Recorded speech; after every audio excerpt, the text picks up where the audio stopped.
Hello everyone, అందరూ ఎలా ఉన్నారండి? బాగున్నారా? నేనైతే చాలా బాగున్నాను. మీరందరూ ఎలా ఉన్నారని నా కింద కామెంట్ సెక్షన్లో తప్పకుండా షేర్ చేసుకోండి. మన ఛానల్లో వచ్చేసి వీడియోస్ అనేవి కొంచెం గ్యాప్ అనేది వస్తుంది కదా, సో కొంచెం హెల్త్ బాగాలేక నేను వీడియోస్ అనేవి గ్యాప్ ఇచ్చాను అనమాట. సో ఇక ముందు నేను అట్లీస్ట్ షార్ట్స్ అయినా పెట్టడానికి ట్రై చేస్తాను.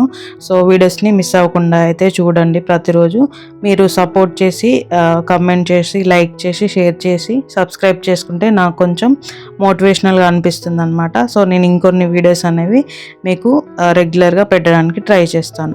సో నేను ఈ సైడ్ ల్యాంప్ వచ్చేసి అమెజాన్లో బుక్ చేశాను అనమాట. సో మనకు బాక్స్లో టోటల్గా ఇలా వచ్చాయి.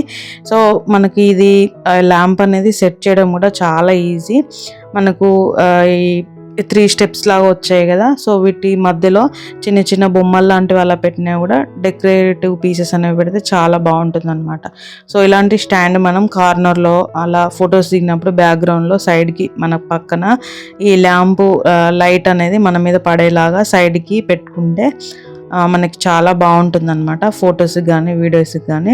సో నేను అందుకే ఈ ల్యాంప్ అనేది బుక్ చేశాను. సో దీని కాస్ట్ వచ్చేసి నాకు 1500 చేంజ్ అయితే పడింది అనమాట.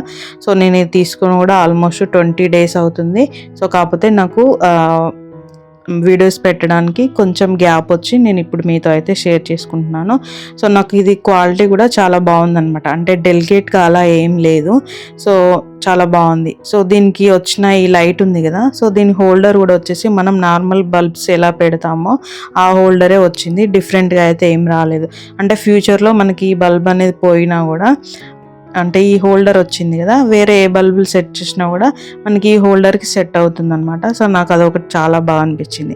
అంటే రెగ్యులర్ హోల్డర్ అనేది ఉంటే బల్బ్స్ మనం పోయినా కూడా మళ్ళీ పెట్టుకోవడం ఈజీ అవుతుంది కాబట్టి. సో నేను ప్రస్తుతానికైతే ఇక్కడ ఈ వాల్పేపర్ నేను స్టిక్ చేశాను కదా, మీకు ఆల్రెడీ చూపించాను కదా, సో అక్కడైతే పెట్టేశాను అనమాట. సో తర్వాత నేను ముందు వీడియోస్లో ఈ ల్యాంపు నేను ఎక్కడ సెట్ చేశాను, ఎలా డెకరేషన్ చేశాను, అలాగే ఫొటోస్ వీడియోస్లో కూడా నేను ఎలా వాడాను అనేది ముందు మీకు క్లియర్గా అయితే నేను వీడియోస్ అనేవి పెడతాను. మీలో ఎవరైనా క్రియేటర్స్ కనుక ఉంటే ఇది బుక్ చేసుకోండి, చాలా బాగుంది. మళ్ళీ కలుద్దాం మరొక వీడియోలో. Thank you.